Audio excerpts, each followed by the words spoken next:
오늘 함께 보실 말씀은 요한복음 20장 1절에서 2절 말씀입니다. 요한복음 20장 1절에서 2절 말씀. 우리 두 절 말씀인데요. 우리 한 목소리로 같이 읽겠습니다. 시작. 안식 후 첫날 일찍이 아직 어두울 때에 막달라 마리아가 무덤에 와서 돌이 무덤에서 옮겨진 것을 보고 시몬 베드로와 예수께서 사랑하시던 그 다른 제자에게 달려가서 말하되 사람들이 주님을 무덤에서 가져다가 어디 두었는지 우리가 알지 못하겠다 하니. 아멘. 네. 할렐루야. 네, 오늘 우리 부활주일 우리 청년 예배 오신 여러분들 주님의 이름으로 환영합니다. 우리 좀 주위를 이렇게 돌아보면서 누가 이렇게 내 주위에 앉았는지, 또 오늘 또 처음 보는, 오래간만에 보는, 네, 우리 저도 여기 세은자매 있어가지고 깜짝 놀랐어요. 네, 우리 다 돌아보면서 몇 명 안 되니까 눈도 마주치고 이렇게 좀 손도 흔들고 인사하고 교제하면 좋겠습니다. 원래는 예수님 부활하셨습니다 이렇게 교제해야 되는데, 네. 네. 작년에 했는데 올해 또 하셨어요. 네, 오늘 사실 교회는 굉장히 여러 가지로 분주한 주일이에요. 우리 또 부활절, 우리 코로나 기간 동안에 못했던, 우리가 부활절마다 부활절 달걀 들고 인사동이랑 이 주변에서 전도를 하는데, 오늘 이제 4년 만에 우리가 그 전도를 했습니다. 우리 인사동에 가니까 저희 준비한 게 순식간에 이제 다 이제 나눠 드렸는데, 우리 청년들도 같이 하면 좋았을 텐데 우선 2부 예배 후에 이제 같이 나가가지고 이제 교회학교, 그다음에 또 어른들 많이 같이 나눠서 우리 전도하고 왔습니다. 또 우리 1, 2부 예배 때는 우리 성찬 예배를 했고요. 우리 오늘도 청년부 예배, 제가 이렇게 가운 입는 거 보니까 성찬식이 있습니다. 우리 성찬식 언제 했는지 기억나세요? 옛날에 아닌데 우리 사순절 시작할 때, 사순절 시작하는 주에 성찬식 했었어요. 그리고 이제 사순절을 마치고 부활절을 맞이하면서 우리 다시 우리 성찬 예배를 드립니다. 우선은 부활절, 여러분들 부활절이 며칠인지 아세요? 성민이 뭐 안다는 거야? 혹시 4월 9일이라고 말하려는 거 아니었지? 네. 그러면 작년 부활절은 며칠이었어요? 네. 그 크리스마스 성탄절은 며칠이에요? 근데 부활절은 왜 계속 다르죠? 네, 우리 추석 뭐 네. 사실은 부활절이 계속 날짜가 바뀝니다. 저도 이제 목회하면서는 이게 내년 부활절은 언제다 그냥 딱 이렇게 떠올려서 알 수가 없어요.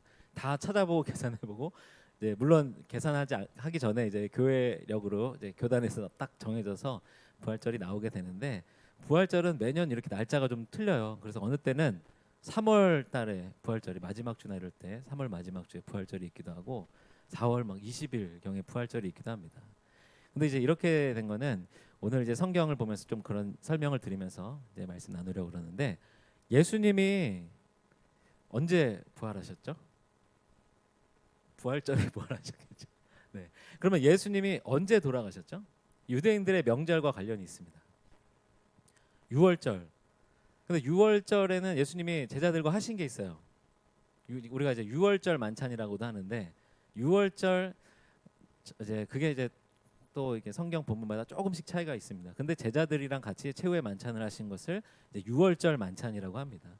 근데 이제 유대인들의 그 날짜 개념은, 사실 지금도 유대인들이 안식일을 지킨다라고 하는데, 우리는 그래서 유대인들이 지키는 안식일은 토요일이다 이렇게 그냥 알고 있지만, 사실은 정확하게 얘기하면 토요일이 아니에요. 정확하게 얘기하면은 금요일 날 해 질 때부터 토요일 날 해 질 때까지, 그렇게 하루를 유대인들은 하루의 개념으로 생각을 합니다. 그러니까 유대인들의 하루는 해가 지면서부터 시작이 되는 게 유대인들의 그 시간 개념이에요. 그래서 이제 이스라엘을 가게 되면은 이제 주말쯤 되면은, 그게 왜냐면은 그 해지는 시각이 그 계절마다 다르잖아요. 뭐 저희도 막 일출이나 일몰 어디 가서 이런 거 보려고 그러면은 그 지역의 날씨를 보면은 내일 아침 해 뜨는 시간 뭐 이런 게 나와요. 그게 이제 매일 다르겠죠. 그러다 보니까 유대인들의 안식일도 시작되는 날이 매일 달라요. 우리처럼 뭐 12시 뭐 새벽 0시부터 그 다음 뭐 부활절이 시작되는 게 아니라, 그게 금요일 날 정오제 가면은 그게 유대인들 거기 이스라엘 지역에는 곳곳에 붙어 있습니다. 이번 주 안식일 시작 시간 해가지고 해 지는 시간을 이제 적어 놓는 거예요. 그럼 이제 그때부터 안식일이 시작돼서 다음 날 해가 질 때까지 이렇게 안식일이 진행이 되죠. 근데 이제 예수님 시대 때도 마찬가지였어요. 이제 유월절이라고 하면은 유월절은 무슨 날이죠?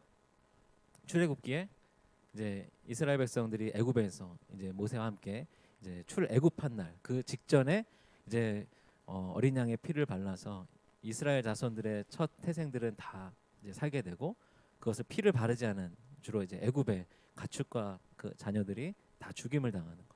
그래서 그 유월 그것을 이제 피해서 유월했다, 담을 넘어갔다, 그 저주가 임하지 않았다라는 의미로 이제 유월절이라고 하는데 마찬가지로 그 유월절도 해가 지는 시간부터 그 다음 날까지 이렇게 이제 하루의 개념이 시작이 됩니다. 유대인들에게는 이제 유월절이 시작되면은 그 다음부터는 무교절이에요. 이제 여러 가지 더 자세히 설명하면은 지금까지 알고 있는 것도 까먹을 것 같아서 이제 유월절 다음에는 바로 7일 동안의 무교절이 이어집니다. 근데 이제 예수님 때에 보게 되면 유월절 때 제자들과 만찬을 하시고 예수님이 부활하신 때 오늘도 이제 말씀 1절 말씀을 보게 되면 이제 부활하신 날 예수님 부활하신 날을 안식 후 첫날이다 이렇게 기록을 하고 있어요. 그러니까 안식일은 토요일이라고 생각하는데 그래서 우리가 성금요일 예수님 돌아가신 날을 금요일로 우리가 이제 지키고 있죠. 그런데 이제 정확하게 이야기하면 지금 우리가 지키고 있는 이 금요일 성금요일 그리고 안식일 그다음에 우리 주일 안식 후 첫날 되는 부활절은 예수님 시대 때의 그 유월절하고는 정확하게 연결이 안 됩니다. 그래서 올해에 이스라엘 백성들이 지키는 유월절은 사실은 4월 5일이에요. 그러니까 좀 하루 정도 이렇게 좀 차이가 있습니다. 근데 이제 이렇게 된 배경은 이제 설명드리려고 하니까 저도 지금 잠깐 한숨을 쉬어야 될 것 같은데 굉장히 복잡해요. 네. 이게 지금 사실은 고대 카톨릭에서 이제 카톨릭도 동방 정교회, 서방 정교회, 이제 로마 카톨릭이 이렇게 이제 나눠져 있었는데 그때 사용하던 달력이 달랐어요. 그래서 서방에서는 그레고리력이라는 걸 사용하고, 네, 그다음에 동방에서는 또 다른 동방에서는 율리우스력이라고 하는 그런 달력 날짜 개념을 다른 날짜 개념으로 이제 사용을 했던 거예요. 그러다 보니까 이제 초대교회에서 부활절을 지키고 싶은데 부활절을 언제로 해야 될지 난감한 거예요. 이렇게 따져보니 또 이날이 되고 저렇게 따져보니 또 저날이 되고 그러면서 이제 여러분들 그 교과서에서 봤을 법한 니케아 공의회가 325년에 있었는데 그때 부활절을 이렇게 정하자라고 정하게 됩니다. 그거는 이제 유대인들의 그 유월절하고도 좀 이제 가까이 왜냐하면 성경적으로 너무 차이나지 않게 정하기 위해서 이제 여러 가지 고심을 했는데 그때 정해진 이 부활절의 기준이 춘분 후에 보름이 지나서 보름달이 뜨는 그 보름달이 뜨는 날 바로 가까운 주일을 부활주일로 한다. 굉장히 복잡하죠. 내년도 부활주일을 어떻게 생각할 수 있겠어요? 네, 어렵습니다. 그래서 여러분들이 혹시 뭐 크게 궁금하지 않았을 텐데 왜 매년 부활주일은 자꾸 바뀌지? 라고 생각했을 청년들에게 조금 설명이 됐으면 좋겠고요. 네, 왜냐하면 저도 정확하게 이 목회를 시작하기 전까지는 부활절이 왜 이렇게 바뀌는지 몰랐어요. 네, 근데 이제 이런 역사 속에서 그렇게 정해졌기 때문에. 근데 그러다 보니까 또 이게 뭐 과학적으로 그때 당시에는 정확하게 이 춘분을 계산할 수 없었던 상황이었기 때문에 또 이것도 그 당시에는 조금씩 교회마다 차이가 있었다고 합니다. 근데 지금 이제 우리가 지키고 있는 부활절은 이렇게 춘분 후에 보름이 지나고 제일 가까운 주일 이것을 이제 부활주일로 하기로 한다라고 이렇게 정해서 지키고 있습니다. 그런데 이렇게 초대교회에서도 어느 날을 부활절로 지켜야 되는지 굉장히 이런 고심이 많았을 것 같잖아요. 교단마다 각 그 정교회마다 어떻게 해야 되는가 논쟁도 많았을 거고 우리가 생각한 대로 정해야 된다 이런 주장도 있었을 텐데 이렇게 했던 이유는 뭡니까? 부활절이 그만큼 이 교회에 있어서는 굉장히 중요한 절기라는 겁니다. 우리 오늘 이제 계속 찬양도 우리가 부활에 관한 찬양을 계속 같이 이제 묵상하면서 찬양했는데 부활주일은 우리에게도 굉장히 큰 의미 있는 날입니다. 오늘 이제 1, 2부 예배 설교를 들으신 분들 혹시 이제 아실 수도 있는데 부활이 없다라고 한다면 지금 우리가 이렇게 모여서 예배하는 것이 아무 의미가 없는 거예요. 우리가 예수님을 믿는다, 교회 다닌다, 내가 구원받았다라고 하는 이 믿음의 고백조차도 부활이 없었다라고 한다면 절대로 그렇게 고백할 수 없는 정말로 이 부활은 우리의 기독교 신앙에서는 반드시 있었어야 하고 우리가 믿어야 하는 날이 부활절입니다. 그러다 보니까 이 날을 기억하고 기념하기 위해서 날짜를 좀 더 정확하게 정말로 예수님이 부활하신 날짜는 언제일까 이런 것 때문에 여러 논쟁도 있었고 이런 과정 속에서 부활절을 이렇게 정하기로 하게 된 것이죠. 그런데 이제 어떤 목사님 설교를 제가 듣다가 이제 이런 이야기를 들었습니다. 우리 오늘날의 이제 한국 교회에서 이 부활절에 대하여서 감격하고 기뻐하는 모습들이 조금 약하다라는 거예요. 그런 반면에 대신에 이제 이런 표현을 하시는 걸 봤는데, 부활주일하고 이제 다른 절기에서 40대 1 정도다, 이렇게 이야기를 하는 걸 들었어요. 40은 뭘까요? 40은 저희가 이제 그동안 계속 지켰던 사순절. 그 사순절은 저희가 이제 40일 실제 주일까지 포함하면은 더 46일 정도 되는 그런 기간인데, 우리도 이제 계속 용희가 우리 사순절 우리 아침마다 우리 말씀 묵상 그 말씀 구절을 계속 올려줬습니다. 사순절 우리가 조금 더 의미 있게 하루하루 조금 더 예수님에 대해서 생각하려고, 그다음에 이제 그동안 주일 동안에도 계속 제가 사순절을 좀 기억할 수 있는 그런 말씀들을 나눴는데, 그러면서 또 사순절의 마지막 주, 지난 한 주간에는 저희가 뭐 했죠? 고난 주간으로 이제 새벽 예배도 드리고 릴레이 금식 기도도 하고, 우리 청년들도 이제 많이 참여하고, 우리 청년들 중에 또 개근한 청년도 있어요. 네, 특세. 네. 오늘 선물을 줄까 했는데 일주일을 더 기다려서 더 좋은 네, 더 좋은 똑같은 선물을 다음 주에 네, 주도록 하겠습니다. 어쨌든 우리가 이 마지막 고난 주간, 부활절을 앞두고도 더 의미 있게 이 고난 주간을 보내려고 하죠. 예수님의 십자가를 묵상하고 예수님이 당하신 고난도 기억하면서 그렇게 이 고난 주간 사순절을 열심히 지냅니다. 그런데 이 부활주일은 그렇다고 해서 우리가 뭐 그냥 별로 대단하지 않게 넘어가는 것이 아니라, 오늘도 우리 막 달걀도 준비하고 전도도 하고 성찬도 하고 여러 가지 또 찬양대는 막 조금 더 특별하게 찬양도 오늘 한 곡 더 준비해서, 목사님 첫 곡 끝나고 나오시다가 담임 목사님 당황해서 다시 들어가셨는데, 네, 우리가 뭔가 이 부활절도 나름대로 의미 있게 지키려고 노력을 하죠. 중요하지 않게 생각하진 않아요, 절대로. 그런데 아까 얘기했던 그 의미는 뭘까요? 40대 1이라고 하는 것. 그 얘기는 우리에게 이 부활절이라고 하는 것은 그냥 내년에 있을 내 생일, 5월 달에 있을 제 생일, 크리스마스, 뭔가 이렇게 생각하는 것처럼 어느 특별한 한 날을 우리가 떠올리게 되는 거예요. 부활절이라고 하면 그냥 여러분들도 부활주일, 우리 이번 4월 9일, 이번 4월 둘째 주 부활주일이지. 물론 이제 교회력으로는 이번 주일이 우리가 부활주일로 정해져 있습니다. 우리가 그렇게 명명하고 오늘을 부활주일로 지키고 있습니다. 근데 사실은 이 부활주일이라는 것을 오늘로 딱 정해놓고 나니까, 아까 그렇게 언제가 부활주일이냐, 춘분후에 보름달이 뜨고 난 다음에 가까운 주일 정도면은 정말 정확한 부활주일일 거다, 여러 논쟁 끝에 부활주일을 정하고 나니까 우리의 신앙 속에서, 우리의 생각 속에서, 그래, 이날은 부활주일이야, 그날에 대한 소중함은 우리가 느끼지만, 사실은 우리 그리스도인들에게는 매일이, 매주가 부활주일, 예수님의 그 승리를 감격해하며 기뻐하는 그런 날이어야 하는데, 그냥 1년 중에 부활주일로 정해진 오늘 하루, 이 하루를 달걀도 먹고 나눠주고 찬양도 많이 하고 기뻐하고 그렇게 하루를 보내는 부활주일로 지나가는 거죠. 그러니까 당장 다음 주가 되면은 부활주일 막 그 기쁨, 예수님의 그 죽음에서 살아나신 그 승리와 감격이 물론 우리 가운데 있겠지만 이 부활주일만큼 그렇게 느껴지지 않는 거예요. 그런데 사실 우리가 주일을 주일이라고 하는 그 이유는 뭔지 아시나요? 제가 우리 청년부 예배 때 한번 이제 설교를 했었는데, 네, 주일은 그냥 갑자기 월화수목금토 일요일 요 정도가 좋겠어라고 해서 주일을 정한 것이 아니라, 예수님이 부활하신 날, 지금 이 예수님 때에 6월절이 지나고 안식 후 첫날이 되는 그날을, 아마 이때는 월화수목금토일이 없었겠죠. 초대교회 성도들이 이 날을 기념하여서 우리가 주님의 날로 지키고 모여서 예배하자라고 이제 시작이 된 것입니다. 그러니까 이 주일의 시작은 그냥 우리 시간 되는 날 일주일에 하루 모여서 예배드리자, 교회가 이곳에 모이자라고 시작된 것이 아니라, 예수님이 부활하신 날, 이 날을 우리가 특별히 기념하면서 모이자, 이것이 매 주일의 시작이었습니다. 그런데 우리는 이제 물론 다 그런 것은 아니지만 그냥 우리의 신앙생활 속에서, 물론 교회의 책임도 있습니다. 절기로 정해놓고 사순절 고난주간 너무 깊이 40일 동안, 한 주간 동안 고난에 대해서, 예수님에 대해서 묵상하는데, 정작 부활의 감격과 기쁨은 이 고난주간이 지난 오늘 하루, 이 부활주일로 끝나고 그 다음에는 그냥 또 일상의 우리의 주일처럼 보내게 되는 것입니다.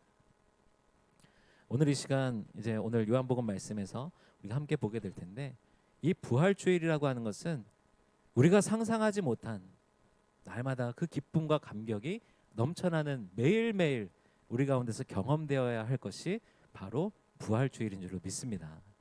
오늘 이 말씀을 보게 되면 이제 우리가 1절, 2절 두 개의 말씀만 읽었지만 안식 후 첫날 이제 예수님의 무덤에 가장 먼저 찾아간 사람이 있었습니다. 이 복음서마다 가장 먼저 누가 갔는지는 조금씩 차이가 있지만 요한복음에서는 이 막달라 마리아라고 불리는 사람이 가장 먼저 이 무덤으로 달려갔다라고 기록을 하고 있습니다. 그런데 오늘 1절 말씀에 보게 되면 이렇게 기록하고 있어요. 이제 이 막달라 마리아가 엄청 일찍 간 것 같아요. 아직 어두울 때에 이제 무덤에 와서 보니까 돌이 옮겨져 있습니다. 그 당시 예수님 시대 때의 무덤은 이제 돌 무덤이에요. 그래서 거기에 이제 돌로 받침이 있으면 거기에 이제 시신을 세마포에 싸가지고 거기에 이제 눕혀놓는 것인데, 그런데 어떻게 표현하고 있습니까? 돌이 무덤에서 옮겨진 것을 보고, 그러니까 지금 뭔가 무덤이 열렸구나 그러면서 당장 들어가게 되죠. 시몬 베드로와 예수께서 사랑하시던 그 다른 제자에게 달려가서 말하되 사람들이 주님을 무덤에서 가져다가 어디 두었는지 우리가 알지 못하겠다. 우리가 만약에 예수님이 거기 부활하셔서 살아계셨다라고 한다면 이렇게 표현했을까요? 주님을 가져다가 어디 뒀는지 모르겠습니다. 이렇게 표현할까요? 아니면 주님을 어디로 모시고 갔는지, 주님이 어디 지금 모시고 가서 어디 지금 거하고 계신지 모르겠습니다 라고 이야기할 텐데, 지금 이 막달라 마리아의 표현 속에는 지금 예수님을 어떻게 여기고 있는 거예요? 지금 돌아가신 시신으로 여기고 있는 거죠. 그러니까 당연히 지금 그 무덤에는 예수님의 시신이 있어야 될 거라고 생각하고 갔는데 무덤이 문이 열려 있고 비어 있습니다. 그러니까 지금 당장 제자들한테 달려가서 지금 예수님의 무덤에서 보니까 예수님을 지금 어디다 가져다가 어디다 둔 것 같은데 모르겠습니다 라고 이야기하고 있는 것입니다. 이런 표현은 이제 한 번만 나오는 것이 아니라 13절 말씀에도 보게 되면 이제 다시 무덤으로 찾아갔을 때 거기에 이제 천사가 그 무덤 안에 있었는데, 여자여 어찌하여 우느냐 이르되 사람들이 내 주님을 옮겨다가 어디 두었는지 내가 알지 못함이니이다. 지금 계속해서 이 막달라 마리아와 사람들의 생각 속에는 예수님의 지금 시신을 누군가 어디로 치웠다, 어디로 가져갔다라고 생각하고 있는 거예요. 그런데 이거는 꼭 막달라 마리아와 예수님의 제자들만 그런 것이 아니었습니다. 이제 막달라 마리아의 이야기를 듣고 베드로와 요한이 또 그 무덤으로 달려가게 되면서 또 이제 그 안이 비어 있는 것을 보게 되는데, 이들이 생각하는 것은 지금 다 예수님 시신 누가 어디로 치웠지? 라는 것을 생각하고 있는 거죠. 제자들뿐만이 아니라 당시의 로마 군인들과 대제사장과 종교 지도자들도 마찬가지였어요. 예수님의 시신 못 가져가게 하려고 그 무덤 문을 로마 군인들에게 지키게 했는데 예수님의 시신이 없어진 거죠. 로마 군인들도 지금 서로 시신을 지금 제자들이 훔쳐갔다 이렇게 소문 내기 시작하고, 대제사장들도 그렇게 이제 소문을 내기 시작합니다. 지금 이들이 이렇게 생각하는 것은 어쩌면 너무 당연한 것 같아요. 이들의 생각 속에서 예수님이 그전에도 수없이 나는 죽었다가 다시 살아나실 것이다라고 계속 말씀하셨지만 그 말씀을 진짜로 십자가에 달려 돌아가셨다가 다시 온전한 몸으로 부활하실 거다라고 받아들이지 못했던 거예요. 그리고 예수님이 실제로 돌아가신 다음에 무덤에 갔는데 예수님이 그곳에 안 계셨음에도 불구하고 이들은 지금 시신이 없어졌다. 시신 어디 갔지? 시신 빨리 찾아야 돼. 그리고 제자들이 아닌 이 종교 지도자들과 로마 군인들 편에서는 그 시신 예수의 제자들이 훔쳐갔다. 지금 모두 예수님을 시신으로만 여기고 돌아가신 그 시체로만 여기고 있는 것입니다. 근데 어쩌면 너무 당연하죠. 네. 제가 어렸을 때 아직도 이제 기억이 나요. 한 고등학생 정도 됐었던 것 같은데 그때 저희 아버지께서 한 여기 이렇게 손가락만한 이렇게 뭔가 이렇게 전자기기를 집에 가져오셨습니다. 그러면서 저한테 여기에 노래가 100곡이 들어간다 라고 말씀하시는 거예요. 그때 당시에 이제 이 MP3나 이런 게 아직 막 상용화되거나 그렇게 되지 않았을 때 이제 막 그걸 개발하고 있는 그런 업체들이랑 이제 보시면서 이제 그거를 이제 샘플로 받아오신 거죠. 근데 이제 저도 음악 듣는 걸 너무 좋아해가지고 저도 이제 CD나 카세트 이런 거 항상 워크맨 CD 플레이어 항상 가지고 다녔는데, 근데 이제 어디 뭐 멀리 뭐 이제 여행을 가거나 그렇게 되면 어떻게 해요? 제가 아직도 기억이 나요. 이제 그 방학 때 뭐 이렇게 뭐 할아버지 댁에 가서 며칠 있는다든지 명절 때 이제 내려가면은 이제 내려가는 차에서도 들으려고, 그러면은 제가 이제 그 CD 가방에 막 CD를 한 10개를 막 이만큼 채워가지고, 아마 다 경험들이 있는 사람들은 늙은 사람 네. 없는 척하는 사람들이 있는데, 네. 그러면 이제 그 CD 계속 뭐 하나만 반복해서 오래 들으면 지겨우니까, 그러면 이제 CD들을 막 여러 장을 가져가요. 막 듀스나 서태지와 아이들이나 막 이런 거. 네, 네 미안합니다. 네. 네. 네, 공감하는 사람들이 있어서 다행이에요. 네. 그러면 이제 그 어디 가서 음악 들으려고 그러면 그만큼씩 필요한 거죠. 그렇게 이제 가지고 다녔는데 아버지가 요만한 손가락만한 걸 가져오시더니 여기에 이 노래 100곡 들어간다고 말씀하시는 거예요. 네. 제가 그걸 어떻게 받아들였을까요?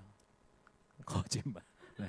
진짜로 뭔가 이제 아버지가 이 업체 사람들한테 속으신 것 같다라는 그런 느낌을 받았었어요. 근데 지금 어떤가요? 지금 CD 플레이어 카세트 이만큼씩 사가지고 들고 다니는 분들 없죠. 네.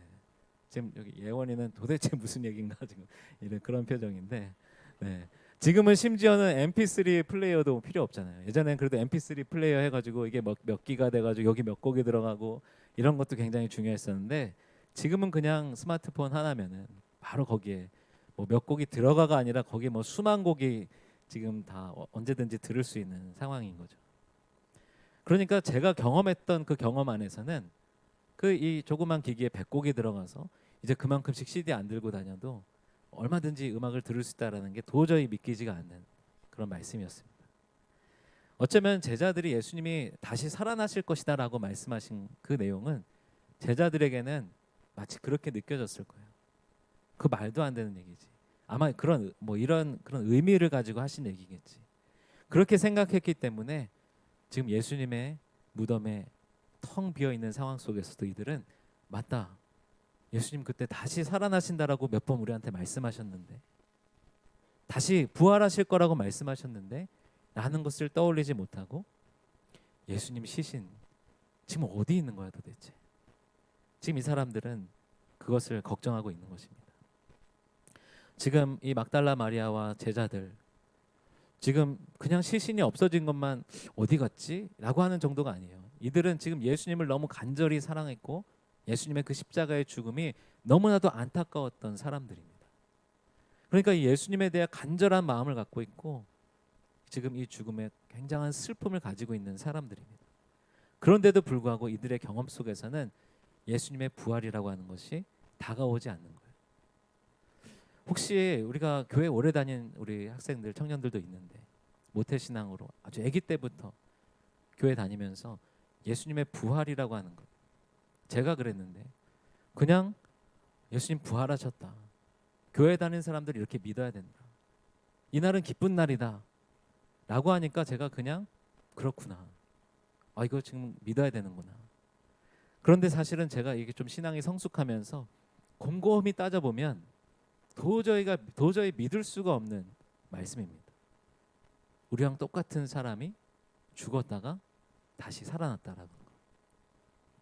그런데 우리의 경험 속에서는 믿겨지지 않는데 지금 내가 경험해보지 못한, 지금 100곡이 아니라 1000곡, 수만 곡, 아니면 그냥 하나만 들고 다녀도 카메라도 되고 음악도 들을 수 있는 그런 기기를 우리가 접하고 있는 것처럼 전혀 경험해보지 못했던 일들이 저에게 실제적으로 느껴지는 그런 순간이 있었어요. 어쩌면은 그런 순간들 때문에 제 삶의 방향이 바뀌고 제가 하려던 일이 바뀌고 지금의 제 삶의 모습이, 물론 저는 바뀌었다라고 얘기하지만 하나님의 계획하신 대로 오게 된 것이 아닌가라는 생각을 하게 됩니다. 우리 사랑하는 청년 여러분들, 어쩌면 우리 가운데도 그냥 교회에서는 이런 이야기를 하지, 목사님은 이런 설교를 하지, 오늘 부활절에 와서도 우리가 듣는 이야기, 그래 부활절에 관한 말씀, 목사님 이렇게 얘기하시는구나, 우리는 그렇게 지나갈지 모르겠지만 사실은 이 부활의 사건이라고 하는 것은 우리가 경험해보지 못한, 그러나 하나님께서는 우리에게 경험할 수 있도록 그 놀라운 그 경험의 자리까지 우리를 인도해 주시는 놀라운 은혜의 사건이라는 것입니다. 이제 우리가 우리 삶 가운데 고통스러운 일들, 고민되는 일들, 잘 해결되지 않는 일들, 어떻게 하면 이 문제가 풀릴 수 있을까? 아니면 내 안에 있는 그런 상처들, 아니면 내가 해결되지 않는 죄의 그 문제들. 그런데 예수님께서는 이 모든 것들을 해결하시기 위하여서 부활의 사건을 이루어 주셨습니다.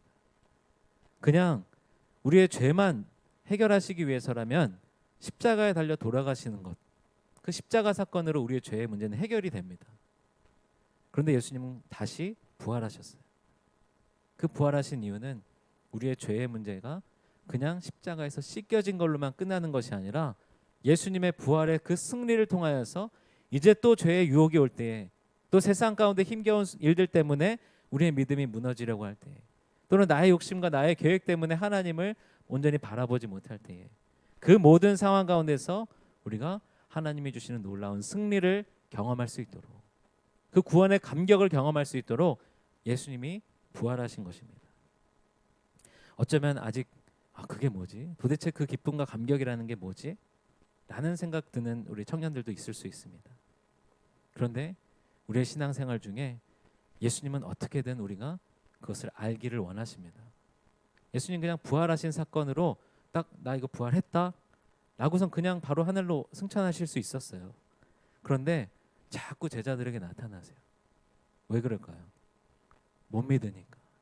믿게 해주시려고.